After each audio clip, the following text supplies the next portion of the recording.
Estamos aqui hoje mais uma vez para estar falando um pouquinho da história do movimento pentecostal. Então estamos estudando no decorrer das semanas, falando sobre a história, né? Depois de Atos, vemos a Reforma Protestante, os puritanos, pietistas, e hoje vamos falar sobre movimento de santidade, buscando a perfeição cristã em vida. Então vamos procurar entender um pouquinho dessa origem, desse movimento que aconteceu já nos Estados Unidos da América. Veremos, né, a influência do movimento de santidade e outros movimentos, né, avivalista na preparação para o derramamento do Espírito que aconteceu no século XX. E também a formação da identidade teológica do movimento pentecostal. Tudo isso começa com esse movimento de santidade que começou ali no século XIX nos Estados Unidos. Os alicerces do movimento de santidade. Os teólogos pentecostais defendem o movimento de santidade. Nos Estados Unidos se chama-se Holiness Movements, né? Tem até um hino, acho que é Fernanda Brum, se me fala a memória, que a corrida canta Holiness, Holiness, que é Espírito Santo, né? Movimento de santidade, ou movimento pentecostal de santidade, né? Então nós vemos que esse movimento herdou os alicerces das teologias pietistas, puritanas e metodistas, né? Então foi um pouquinho de cada um ao longo dos séculos, né? Um movimento, né, estava buscando a pureza, outro estava querendo voltar aos movimentos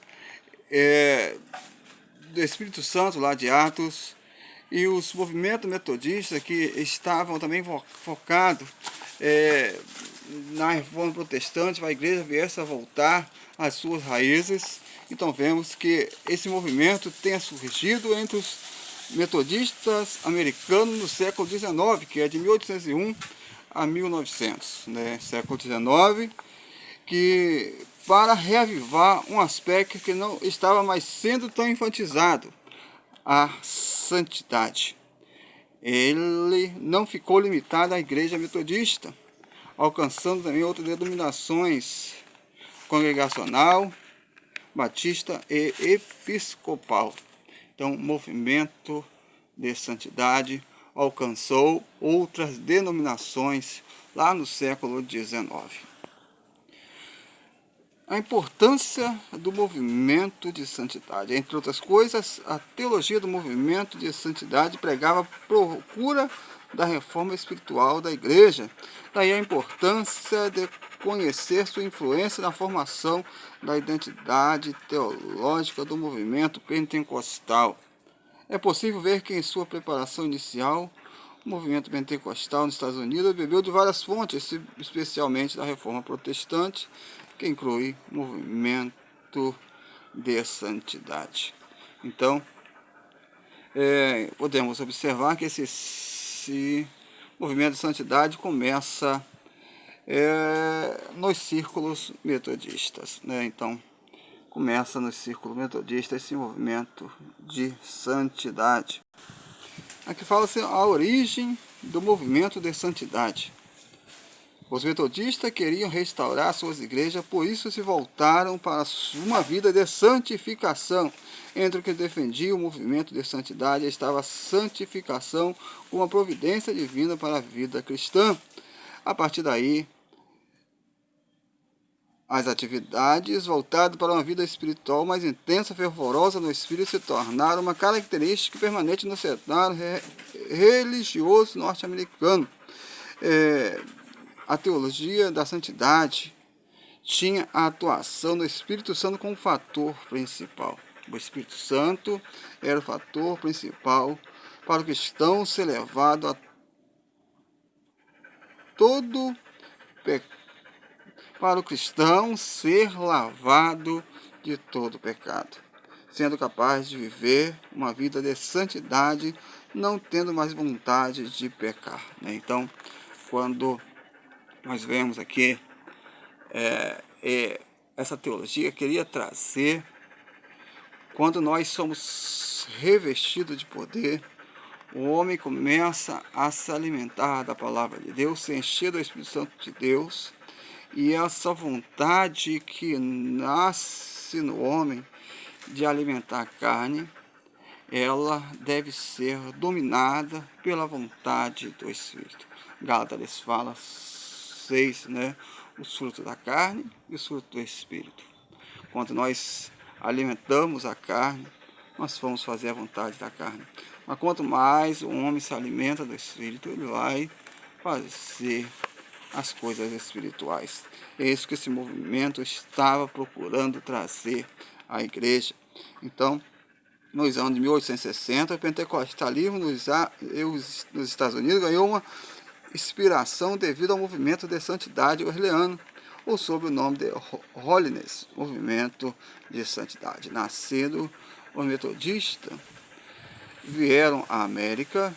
Em 1766, estavam se voltando para a santidade na tentativa de retornar à instituição metodista. E aqui ele fala sobre os ensinamentos da segunda bênção. O movimento de santidade visava gerar santidade do crente por meio do exercício de transformação para uma vida bem avivada.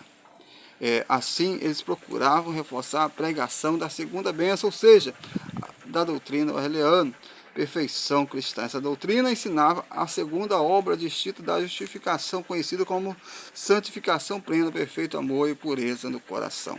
Então, a primeira bênção era a justificação, a segunda bênção era a santificação.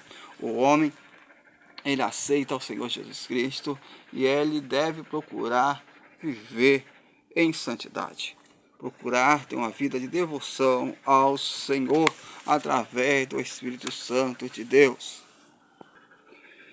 Aqui nós vemos que eles criam na busca de uma experiência pós-conversão, que comumente chamava de santificação plena. Isso levou números consideráveis de crentes a sustentar a posição de segunda bênção para purificar o cristão do pecado interior, como preparo para receber o batismo com o Espírito Santo. Então nós vemos que às vezes nós vemos umas coisas estranhas por aí. Pessoas despreparadas, pessoas que vivem uma vida de qualquer maneira e fala que é batizado com o Espírito Santo, que tem o Espírito Santo de Deus, e isto não tem base bíblica.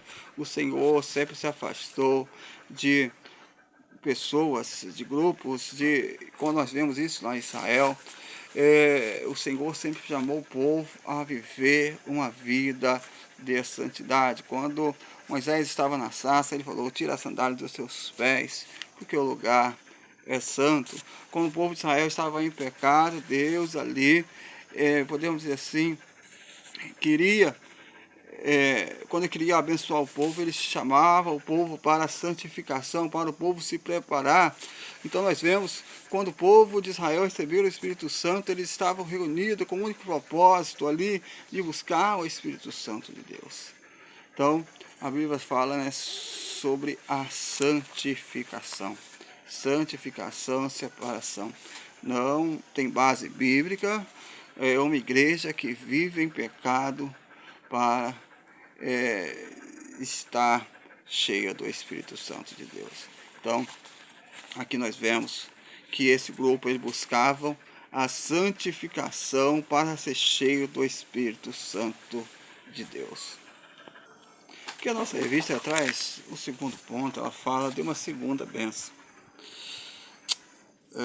Aqui falamos sobre a segunda bênção, que foi a santificação. Mas agora aqui ele fala sobre outros movimentos que surgiram, né? A partir do movimento de santificação, que foi lá na Inglaterra. movimento de Kewinski e o movimento de Eduardo Wing, ambos na Inglaterra.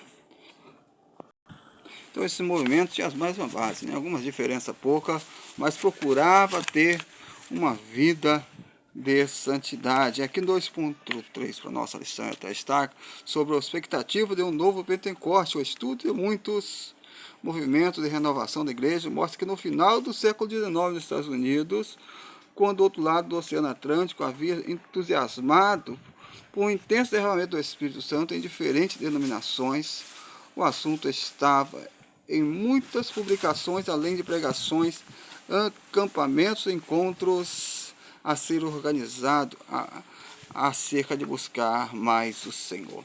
Assim o cenário foi sendo preparado para a chegada do movimento pentecostal no início do século XX.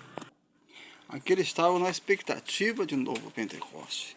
E isso ocorreria no século XX, né? Que foi um grande avivamento que aconteceu nos Estados Unidos.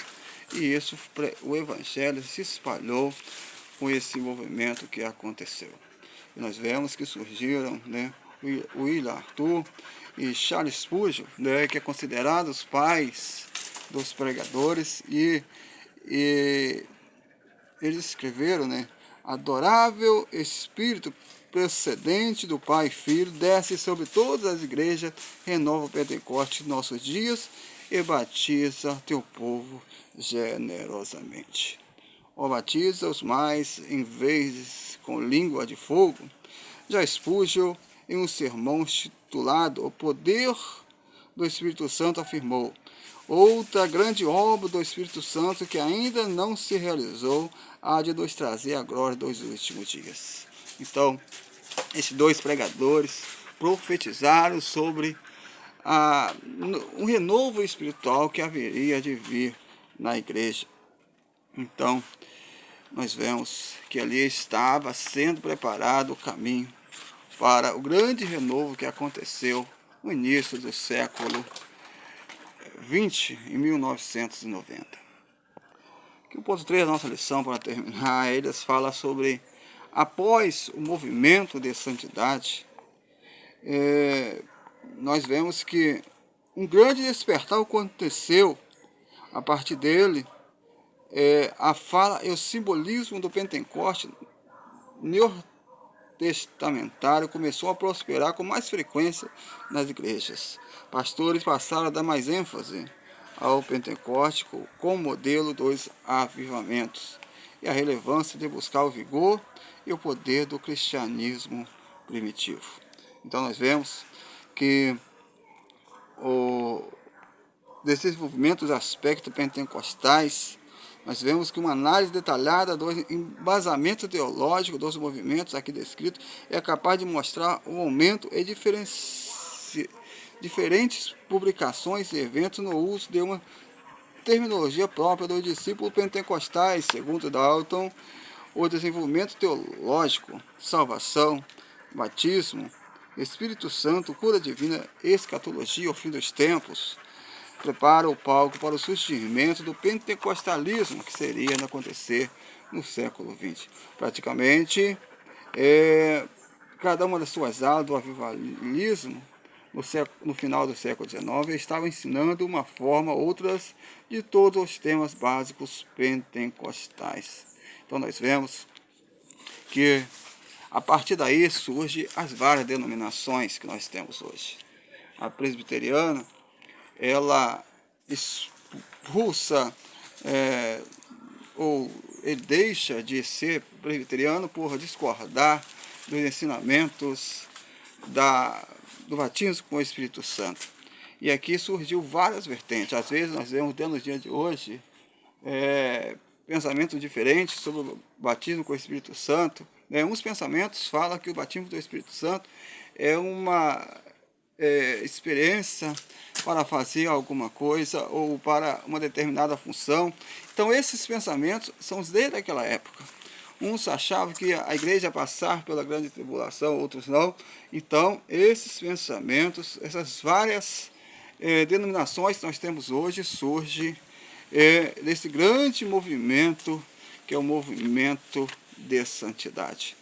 Então nós vemos que todas elas se aderiram a esse grande movimento, mas as interpretações foram diferentes para as denominações. Presbiteriana, ela segue outro pensamento, as batistas seguem outros pensamentos, e nós temos o movimento pentecostais, que nós vamos estudar na semana que vem, que é a base das igrejas Assembleia de Deus, né? Então cada um com pensamentos, mas todos, né, participaram, estiveram inerente na necessidade da igreja ela se santificar, ou seja, da segunda bênção,